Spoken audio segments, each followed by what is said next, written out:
Hello, kiddos. I sometimes wonder, am I actually a nanny tuber? I guess I kind of just make videos on whatever when I'm bored and feel like making something. Anyways, I saw an idea from KMTCBDA that I really like, so I'm going to do as it says and talk about tropes in anime that I do not like. I talked about this first one in my interspecies video. I hate it when girls state that they are going to get pregnant from hand-holding or men seeing them naked.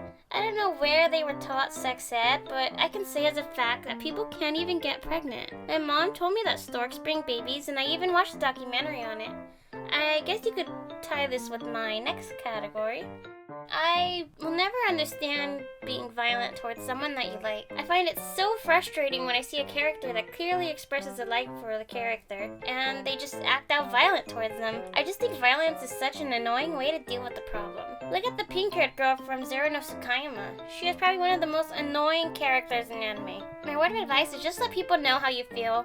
If you are jealous, then just outright say it, and don't leave hints and just get even more upset when a person doesn't get them. But also, don't act like me with KorewaSebastian, because honestly, that's just sad. Alright, and now we're gonna hear a bit of words from Stargirl and her opinion on this next trope that we both agreed we didn't like. Hey, Baby Ray! Honestly, this is a trope whose popularity has baffled me for years now, and if I'm to be completely candid, it's a trope that I passionately hate. I'm sure all the longtime anime veterans can recall these characters from off the top of their heads. Master Roshi, Jiraiya, Meliodas, and now Nasty Great Boy. Most of the people I've come across who like this trope more often than not have been a bunch of preteen boys who are just becoming acquainted with being attracted to girls. But since they don't know what to do with it, they're left sexually frustrated.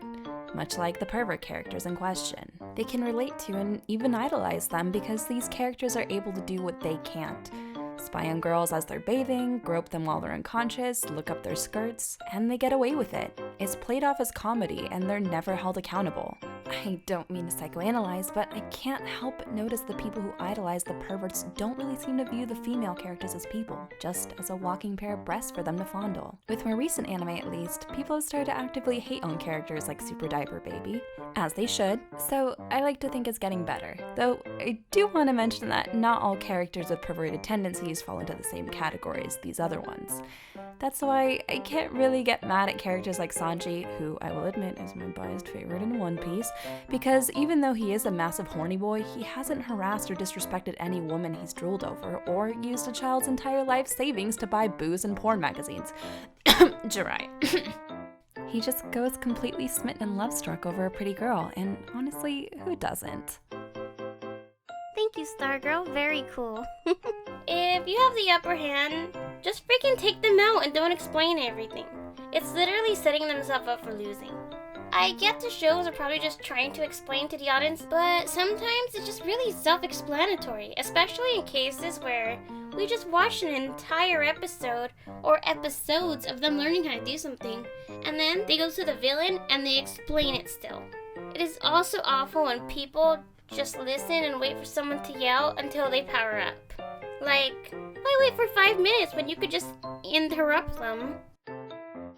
Now we're gonna hear about a trope from my friend Doggless.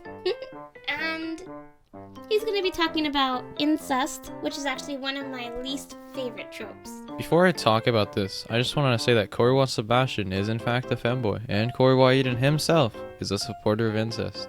I hate that in the end of animes, you find out they're actually not related, or that they are related, but not close enough to cause any concern for them. Incest is incest, and I can't enjoy a series where I know one of these things is happening. Now I know a lot of people won't agree with me, since anime is a cartoon, but when I picture anime in my head, I think of it as something in the real world, if you understand what I mean. To me, incest is quite disturbing, and it's also illegal. Just because it's a drawing, I don't think it's okay. Like, I get not all anime is supposed to be realistic, but a lot of it happens within romance animes, which, if you think about romance in the real world, it doesn't seem very right. Why is it that no one likes parents? Disney, D&D, anime, they all seem to kill off parents or have them absent. And if they don't, it's just one, preferably the mom, that's just gonna be looted, and not both. I guess it makes sense to make it easier for teenagers to act more independently, but I think showing parents might make things more interesting. It could be great life lessons watching a character discuss with their parents on being able to go out more, or maybe even them having to come up with ways to convince their parents that it's okay. I didn't have the courage to ask my parents anything up until I finally turned 18, and I think seeing the process of others might have made things a bit easier for me back then. Okay, thank you so much for watching, and thank you again to Doggless and Stargirl, and also thank you Sebastian for editing the video. I have a Discord server, a Twitter, and a Patreon, and you can support me on any of those three, and I'll link them in the description and in the comment below. And special thanks to my Patreons, Uskiimu and Kohako. Bye bye.